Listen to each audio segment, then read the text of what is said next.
Previously on Cost of Freedom.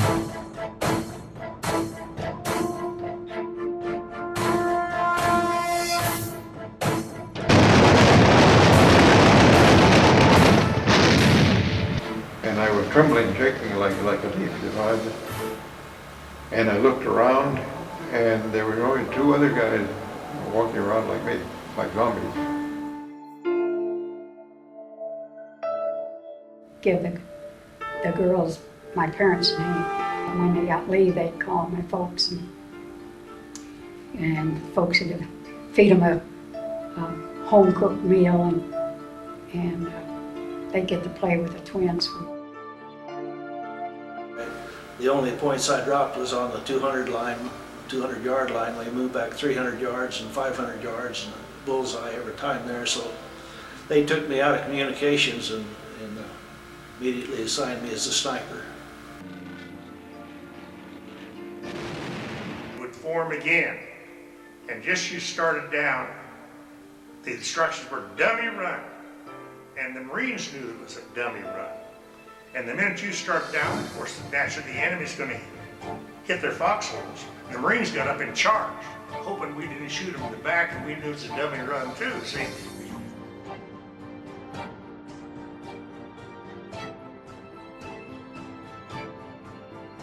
Was highly excitable for us because that's how they caught the enemy and helped them a lot with their war program.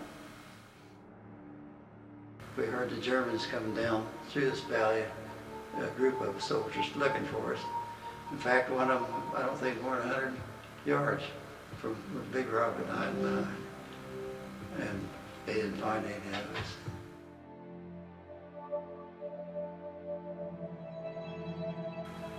And they lined us up against that building, and here this tank sitting there, and this old kid sitting there with a machine gun.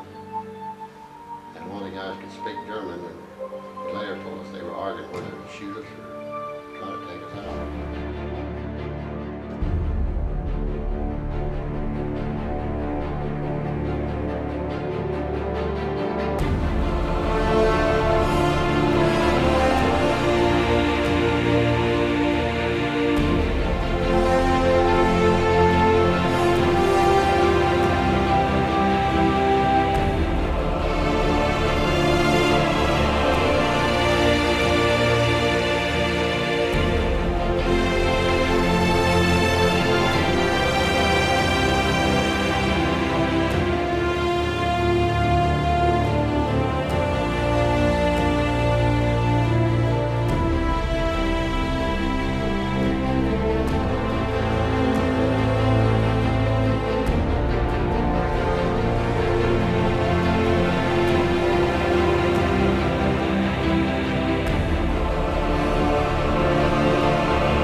It is 1944, and Gwyneth Collins is still in Key West, Florida, where she is exchanging messages with the ships at sea. I sent messages from shore to shore and ship to shore, because some of the ships would have to answer. And we had a chief petty officer who at age 19 we thought was ancient, but he was an old timer and he was a wonderful man. But he had been in, I think, about 20 years, and he loved being with the women, but the stories he told were kind of stretched out of the truth. But we loved him very much. The waves are allowed leave when they are not working. Most take this time to go to clubs and accompany soldiers who are also on leave. Gwen uses some of this time to teach a few of her friends how to drive a vehicle. I was surprised to see how many young people, waves, were not, of course, were not familiar with driving automobiles.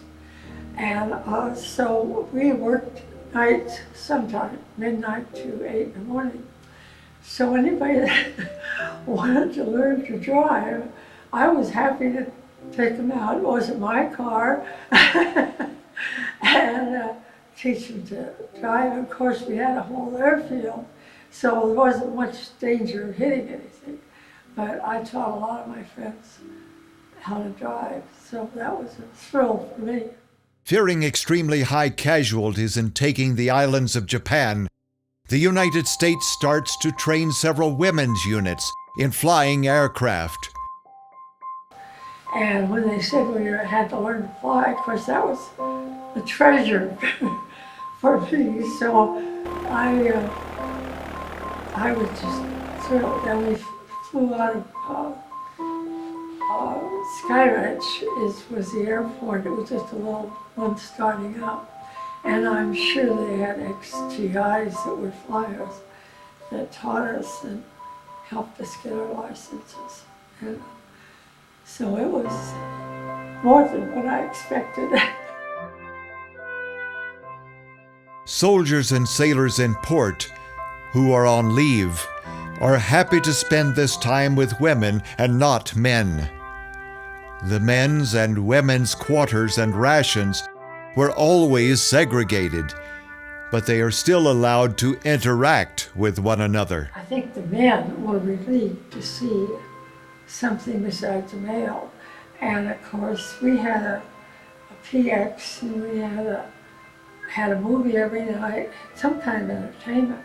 So it was a thrill for us, and of course the men enjoyed sharing their time with other women rather than they get pretty, they've said they were tired of just the men. And the sonar school is kind of like going to college, you know, you learn your A's and B's and C's, but they treated us very nice.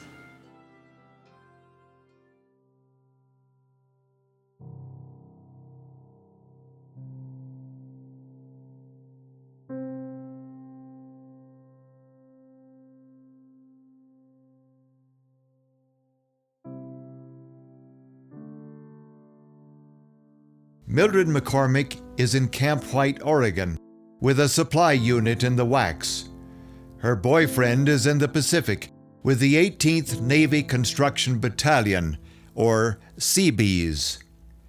He is able to send letters to her occasionally, but due to military regulations, he is unable to give important details. Afterward, however, he was able to tell her more about his duties.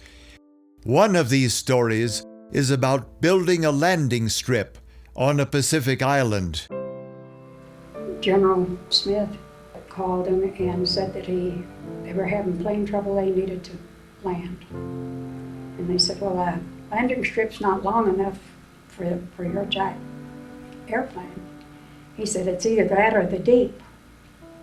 So they said, well, come on. And they landed on the short airstrip, and of course went off into the soft, mushy shore. And there again, Jack grabbed a friend, and they went out with a tractor and hooked the cable onto the tail of the airplane and pulled it back onto solid ground. And when they got back, and then another two men went out and picked up with a jeep and picked up the passengers. They got back to the camp. The officer had them all lined up there and was giving them a riot act for acting without orders. And General Smith came up. And he said, I want to speak to these men. And he said, I'm in charge here. He said, I'm a general. So he moved over and he thanked all the men for all the cooperation. And he said, I want these men with me. So it was soon after that, and the 18th CVs went with Howell and Smith and the Marines to Iwo Jima.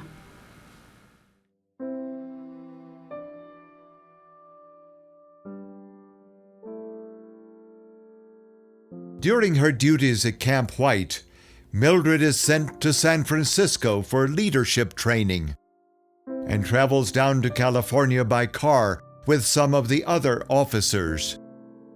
When we got to the hotel, I went and handed him my reservation, and the man looked at it and he said, oh, this won't work. What's the matter? I've got my reservation. He said, well, it's for 4 GIs and the other 3 are already here. You can't go in their room. So, and I said, well, give me another room. Well, we don't have any more room. What'll I do? Well, I suggest you go 2 blocks to the military police and let them solve your problem. Because there was a curfew in San Francisco at 10 o'clock. No GIs on the street.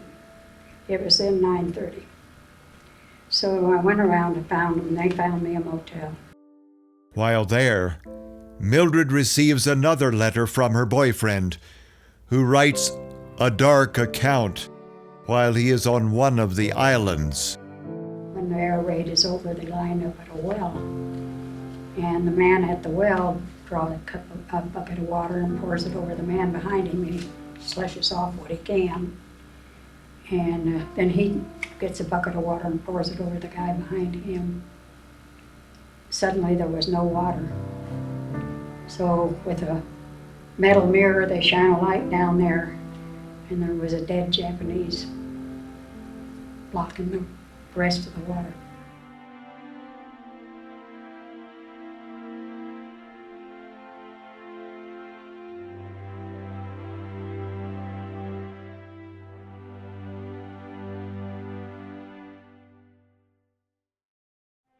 Dean Sommers has been taken to a prisoner of war camp in Austria called Stalag 17 after he and his crew were captured in Norway. And we detrained around midnight, and they marched us to 4 or 5, 6 miles there it was. They took us in and deloused us with some kind of chemical and shaved our heads off. Basically, they had Americans run the clippers. It wasn't a very smooth job, but it's basically cut off. Dean and the rest of his crew, along with hundreds of other captured Americans, have their names listed for camp records and are then led into the camp. In December 1944, Dean Sommers' family receives a letter from the United States War Department informing them that their son is missing in action after a mission over Norway. It was about 4:30 that morning when we actually got in there. In Barracks 18A, I would say about 160, 170 of us stacked in bunk beds with straw, more or less, or wood shavings, something like that. Germany had prisoner of war camps in almost every country they occupied. But toward the end of the war, were forced to move their prisoners closer to home. Dean Sommers and his crew are in a prison camp which is for holding basic enlisted men. Early morning, the Germans had what they called a PAL, which is roll call, and everybody had to fall out by the barracks in our compound. Each barracks, of course, was, like I say, around 160 or 70 in the A part of Barracks 18A. B wasn't quite that large. After they had the roll call, the old German county, mine, spy, dry, so forth, we came back to the barracks, and that's when all the old Kriegs is what we call ourselves. Kriegsgefangene was war prisoners. We referred to ourselves as Kriegish from now on.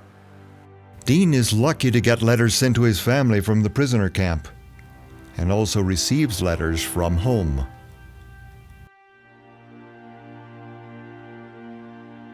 The food was basically soup of some kind, but thanks to the International Red Cross, we got food parcels.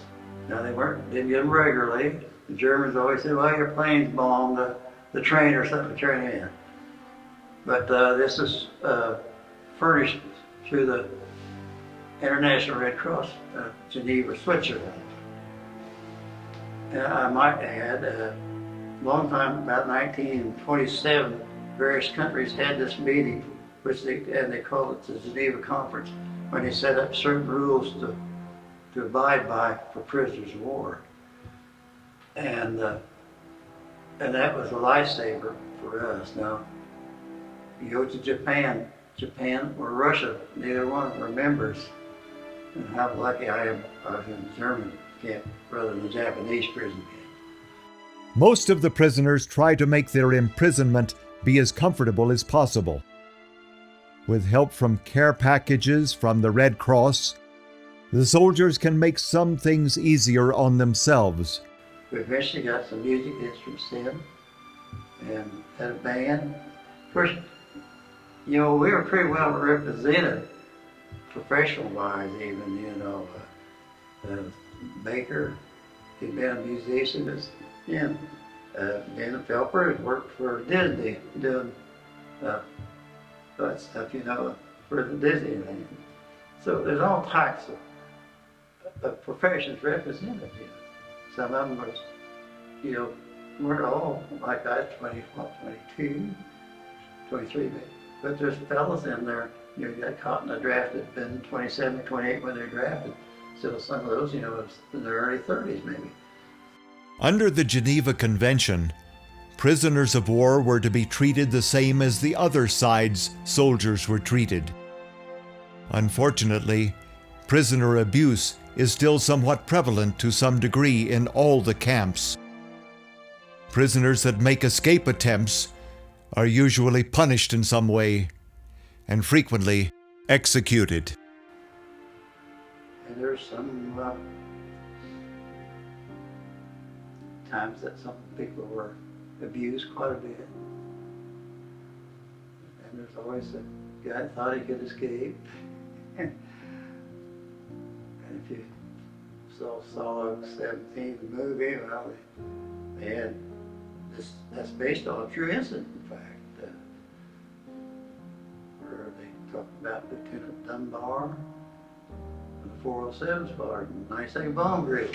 What so happened, that was Frank Gray, which was from our bomb group, who caused all this trouble. He had been captured earlier in France.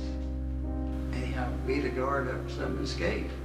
And he'd been on the loose for a month or more. He got to clear down to Yugoslavia somewhere, going to when he's captured. So they brought him back in to Solog 17, our camp.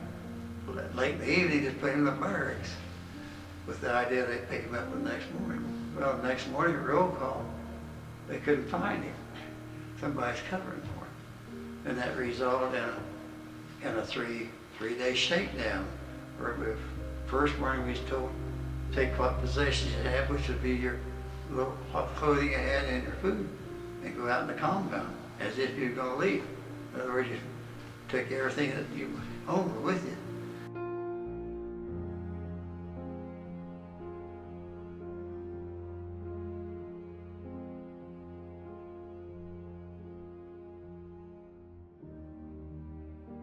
Les is kept in Munich to continue working on bomb-damaged railways that have been under constant bombardment.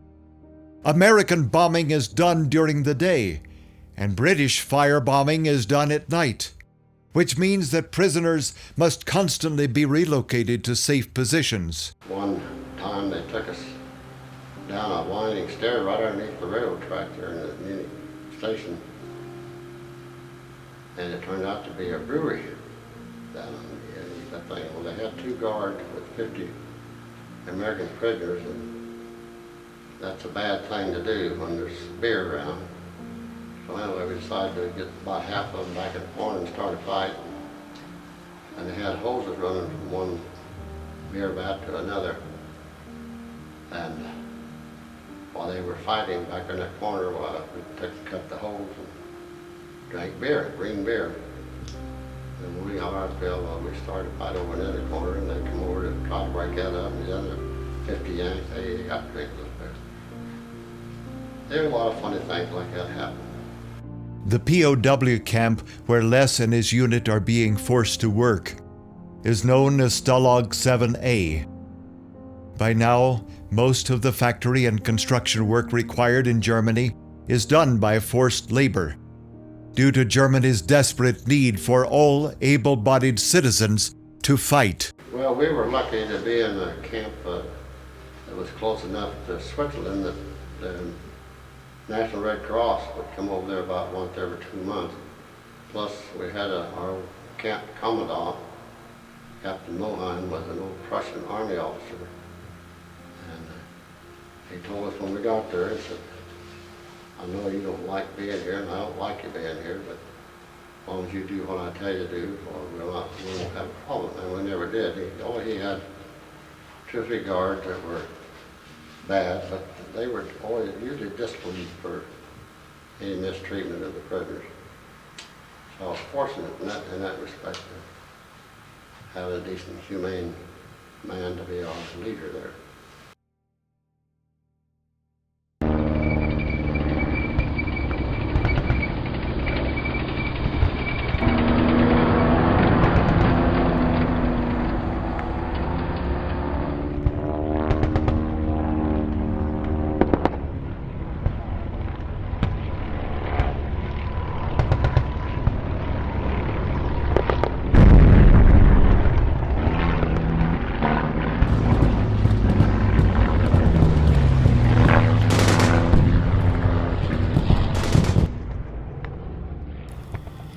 In the fog of war, confusion and disorientation are always present. It was very hard for the military at that time to know what happened to some soldiers during battles. Most soldiers that are unaccounted for are simply marked as MIA, or missing in action, until they are found alive or dead. Les Anderson's family knows only that he has been missing for 3 months. Firstborn was born while I was in that prison camp. So he was born in November, and I didn't see him then until following June. But he was 7. He was only 8 months old before I saw him. Les Anderson is fortunate to be in a camp that has minimal prisoner abuse and has a better survival rate. By now, most German people and soldiers are tired of the war, and because Hitler's army has been defeated in so many areas, they realize that Germany will not win the war. When I asked a German guard, he was an older man, I thought he was ancient back then, he was probably 60. I asked him how they ever got suckered into Hitler. He said, well, when Hitler took over, they were a very impoverished country, still from World War I. And he put people to work and built buildings, built the Autobahn, and just thought it a good thing, you know. But by the time they knew what he really liked, it was too late.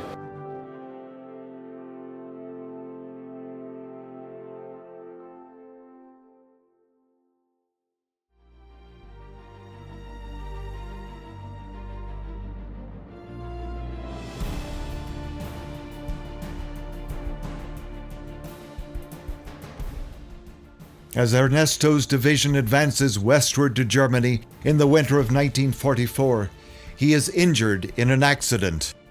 I was on the back of a tank, and the tank slid off, and this in wintertime. The tank slid off the road and hit some mines there, and I hit the back of a 50 caliber machine gun in the small of my back, and I woke up in the British Field Hospital. But it didn't injure me to the point that I wasn't mobile. It It was painful, yes. But I got up out of bed and said, let's go. We've got to keep going.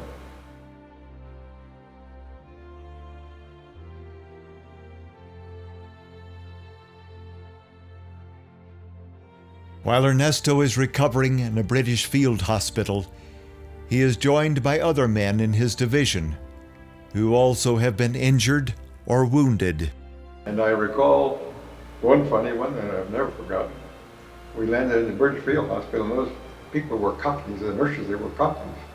And they speak the Queen's English. But this one lady said, "Me husband's in the Navy." And so, well, I knew what she was saying, in the Navy. And so I went in there one day, and then a friend of mine came in the following day, and a different nurse was there. So when the first one came back, she wanted to ask him when he had come in. And so she said to him, "Did you come in to die?" He said, "No, I came to get well." No, she means, "Did you come in today?" And to die today, you know, and so I said, "No, she means today, not to die." As the Allied advance is slowed by harsh winter conditions, in December of 1944, Hitler launches a massive coordinated counterattack on the Allied line near the city of Bastogne, later to be known as the Battle of the Bulge. The German attack consists of almost 250,000 soldiers and several mechanized tank divisions. Ernesto Jimenez is stationed on the American lines in the Ardennes. The Battle of the Bulge lasted a long time. It lasted from 16th of December into January. And the Germans had started all out push to break through our lines and get to Sico, Brussels. So it was, they surprised us. We had a division that caved in, and left our flank open, and there were lots of casualties. Ernesto and his division try to hold the line. They quickly start to run short of ammunition and supplies. The American supply planes cannot drop equipment due to harsh flying conditions.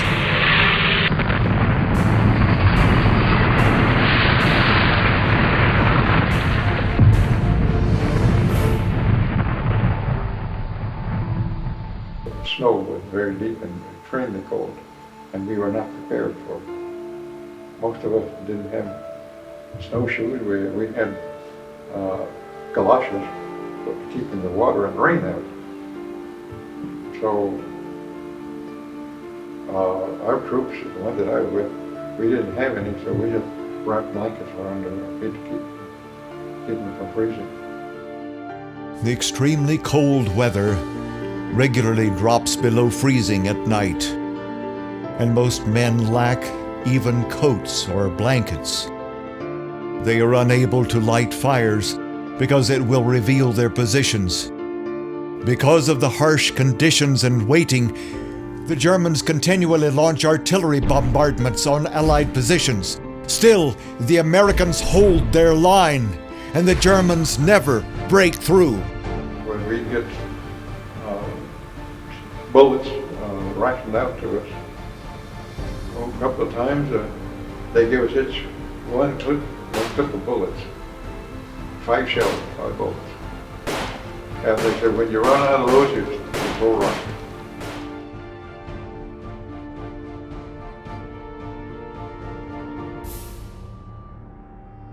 You know, the sacrifice that people made at home, losing loved ones, and the food rationing that people had to go through here. And of course, we didn't have any. When you're in combat, you don't eat much. Don't have time to eat, and there's not much to eat sometimes. And the only thing we used to kid about, if I'm going to die, I wish I could die on a full stomach, because we were always hungry. But that's war, and we accepted it. And not just me, but you know, there were thousands of guys that just accepted that fact. Blind acceptance, I don't know. But for the country, good for the country. But for the individual family, I don't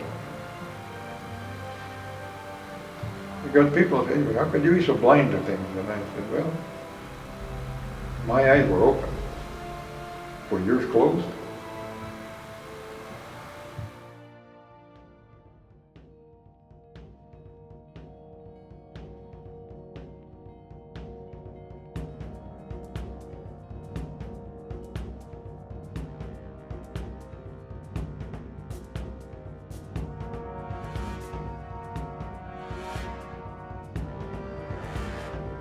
Louis Darby is with the United States Marine Corps on Pavuvu, waiting for the invasion of Okinawa. Darby is with a Special Services unit in the 5th Marine Regiment, comprised of nearly 30 men with a variety of duties, including snipers, photographers, and military journalists. While waiting on the island, Darby and the other snipers practice tactics in the jungle vegetation and hunt wild boars as targets. We were actually replacements in the Marines from the Battle of Pueblo. They came back there for a rest and recuperation area, and we were replacements for what the losses they had there. The actions and tactics that the Japanese forces employed during the war all reach back into their samurai culture, where honor and discipline are held to the highest standards. Though most are killed in fighting, thousands of Japanese soldiers commit suicide on the conquered islands rather than surrender.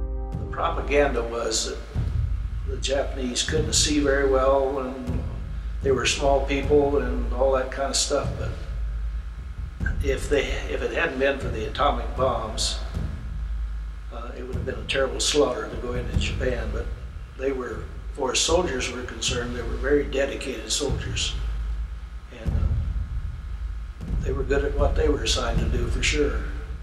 If you read back in history, that the history they write about them now, it isn't propaganda that they would fight to the last man, and all that kind of stuff.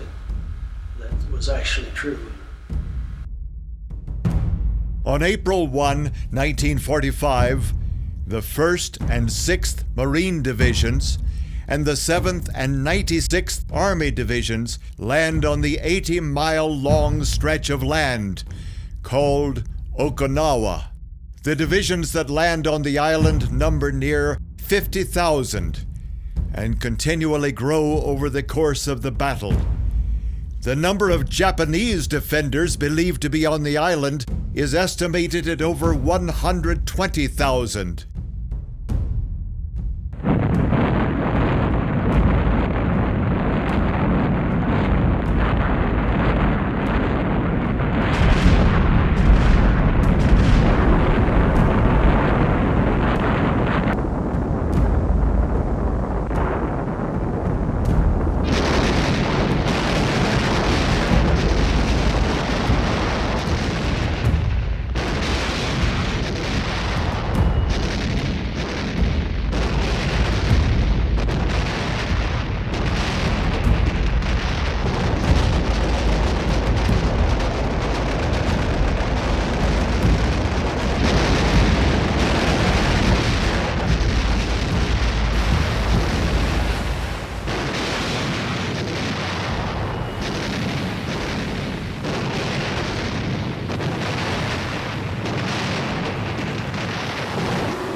First experience of live fire landing on Okinawa was unopposed.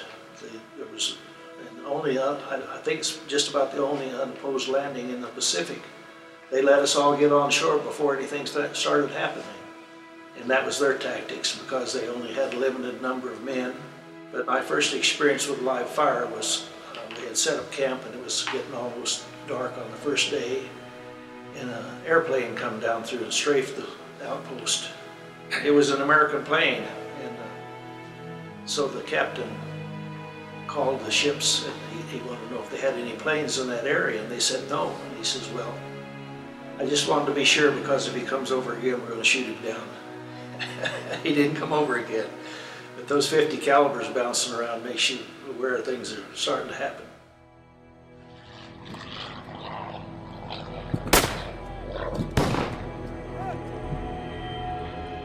The fighting on Okinawa is extremely arduous, and the Japanese are fighting to the death for every last inch of it. Darby and the other snipers are being used by the division to eliminate enemies that are preventing the Marine advancement. In my outfit, there was 4 snipers in this group, 30 men, and the different regiments, as they moved along, if they needed a sniper, they would relay a message back to send us up snipers, and we worked in a team. And they called 2 of us one morning early to come up right into the front lines, and they were going to move troops across a valley. And they discovered when they started moving the troops across the valley that in a cave up on the other side, the Japanese had a cannon on rails, and they would roll it out and blast a whole bunch of them, and then they roll back in the cave where artillery shells and things like that couldn't hit them. The Japanese have set up hundreds of undetected artillery and machine gun emplacements in caves and concealed bunkers. This repeatedly slows the soldiers' advancement, dictating they destroy or eliminate every last enemy stronghold. One sniper would fire and the other one would spot, say a little to the left or a little to the right, and then you just get zeroed in on it and shoot right into that cave. Every so often we saw any movement in our scope. We had 03 rifles with 8 power scopes, which made it pretty plain even at that distance. If we saw any movement, then we would shoot another round, and all of a sudden we hadn't shot but 2 or 3 rounds over the heads of these troops that were going out when a captain jumped up behind us there and started going this way. What's the matter? He says they could hear those bullets going over and they're thinking the troops, the Marine troops, thought we were shooting at them. They thought it was a couple of Japanese snipers. They'd send a couple of guys back, and this captain spotted them, and they had us in their sights and were getting ready to wipe us out. The Marines continue to advance, but Darby and his spotter remain on the slope, firing shots into the cave every time they see movement. And it would start getting close to dark. I told my buddy Chester Carter we were going to have to think about getting out of here and getting back to our outfitter. We won't make it before dark. And I laid there and didn't see anything for quite a while, and I was down below him on the slope a little bit, and I crawled back up the slope, and I says, Chester, and I looked at him, and his face was just as white as a sheet. And I said, what's the matter with you? He says, well, I was sighted in and getting ready to put a round in that cave, and my scope went blank. That's when I crawled up in front of him. He said I'd already taken the slack out of the trigger. So that was probably the closest I come to getting blown away. But then when we quit sniping into the cave and they realized that there's no more incoming fire, then they came out with mortars. And we were running across this open area, and they would fire, running fast and dodging from hole to hole, you know. And they would fire a mortar in front of us. And we would dodge over and run, and another one behind us, and that's the way they sight mortars: too far, too short, and then right on. You know? And Chester, I didn't think I could run out of gas. I ran until I positively could not. I just like a rabbit lay there and tried to get my breath. He says, he'd say, come on, Darby, come on, the next one's right on top of us, and we'd get up and run some more. And we did make it back to our outfit before dark.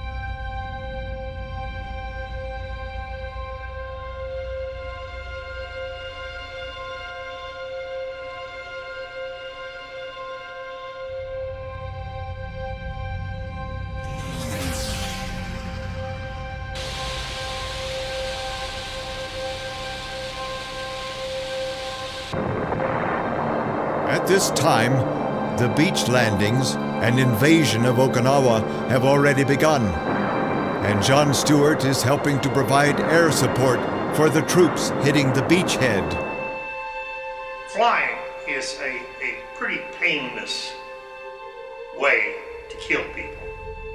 There's no other way to put it. You don't see the blood, you don't see the gore, you don't see the dirt. And I did napalm, which is a mean, terrible weapon, that goes in, and if it don't burn them to death, it takes all the oxygen out of the air, the lungs collapse. And war is not supposed to be nice, of course. It's all war's for, is to kill people. But flying is a pretty painless way to be involved in war compared to the troops on the ground, who I always admire greatly.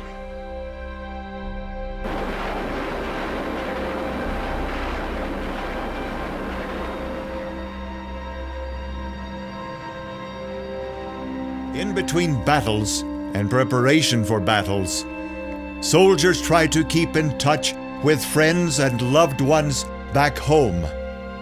This gives the soldiers some peace of mind and relaxation amid the horrors of war.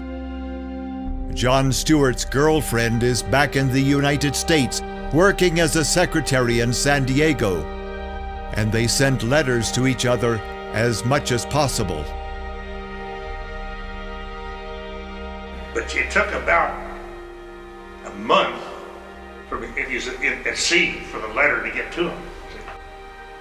Then he had to wait for the next ship going that way, But that was your only, communication, was that form of letter. Well, I suppose maybe you could have used normal stationery, but I think they'd have just thrown it away because such a volume of mail, and these things, they wouldn't weigh much more than a postage stamp. And they just limited how much you could write. About this high, about this wide, and you could write on it, and then you fold it up and put a seal in this envelope. And that's the way most of the overseas mail was. As John Stewart's girlfriend receives messages from him in the Pacific, a Navy wave named Gwyneth Collins is in Key West, Florida, handling the sending and receiving of messages from Navy ships at sea. We were not allowed to decode until after the war, and that was when I was transferred back up to Tampa, Florida, and there was a station up there, and the war had gone on long enough that we were allowed to, not all the decoding was up to us, but some of it, because they started getting more work than the officers could handle. Gwyneth and the other women are able to write to loved ones quite often. One person Gwyneth writes to is her boyfriend Stewart, who is with the Merchant Marines in the Philippines. We corresponded, and anybody that knew him, if they came through Key West, they'd give me a phone call or, send me a note.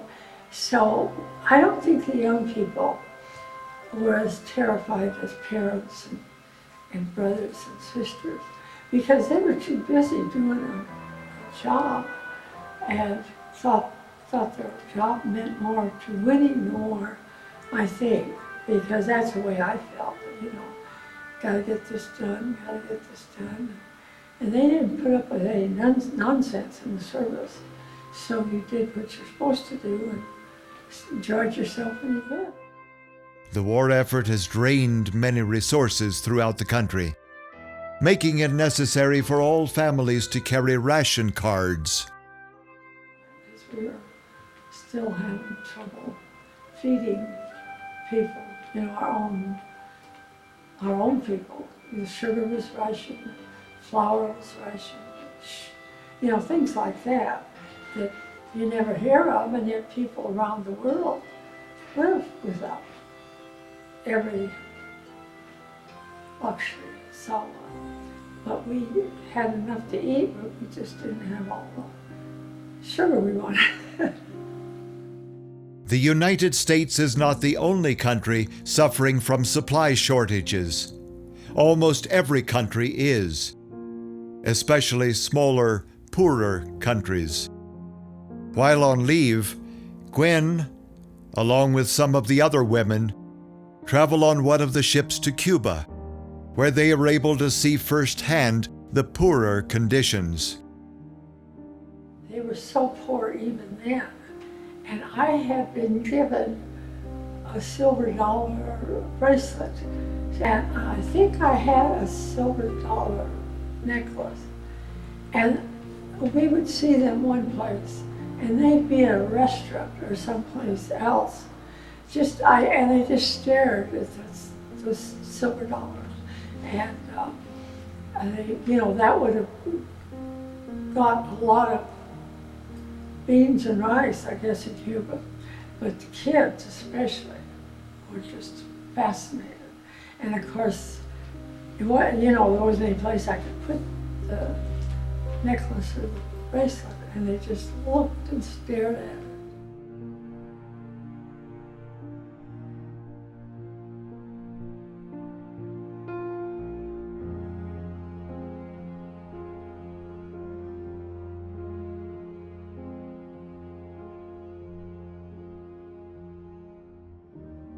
As it has been only 24 years since the United States government gave women the right to vote, the Army WACS is another huge step toward women's rights. Most places, of course, we were an oddity when we first went to Arizona, and they didn't know what we were, but we were respected, and even the men in uniform, I think they felt a little more free to ask us for a date or to go to church with them or something.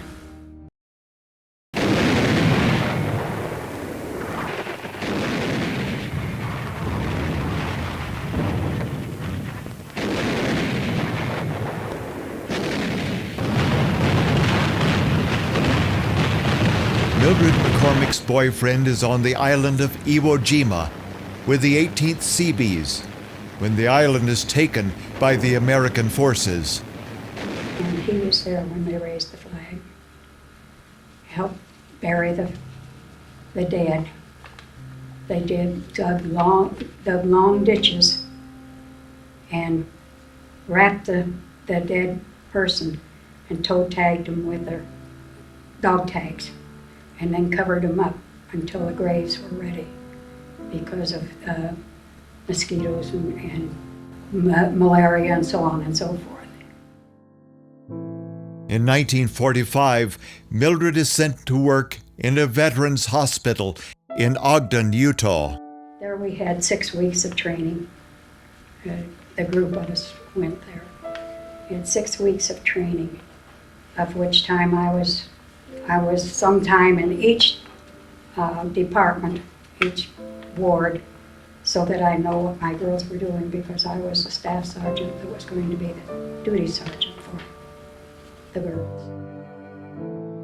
The hospital where Mildred is assigned is a closed Indian school that has been renovated into a military hospital for wounded veterans. To see a man who had his arm cut off and crying because he was a farmer, and how was he going to farm with an artificial arm? and another man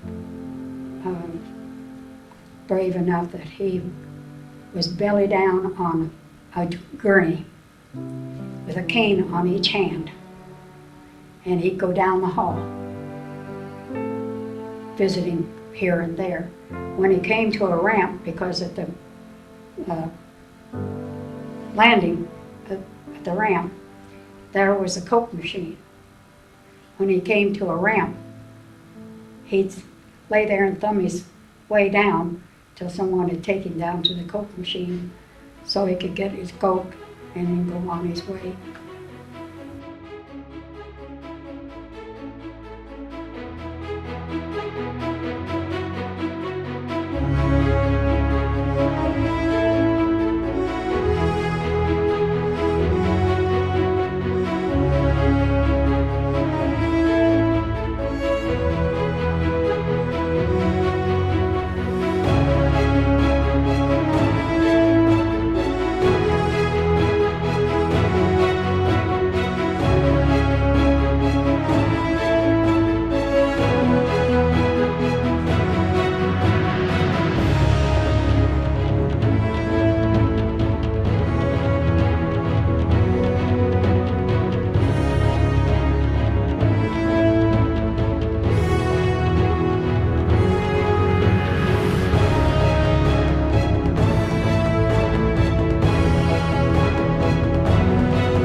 German people, German residents were out there, and they were pointing out to us where the snipers were.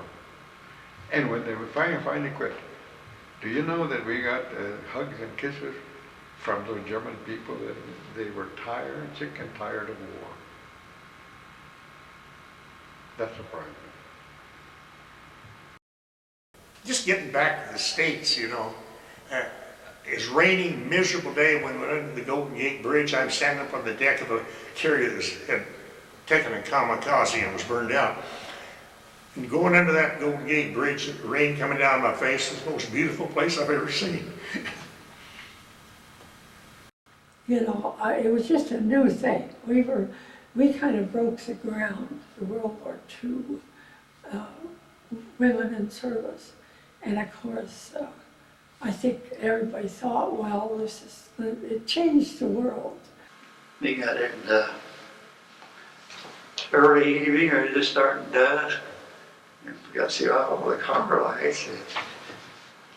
Korea out in black skies. We've been blackout for all 8 years, you know, because everything in England, everything is black. And it's quite a sight.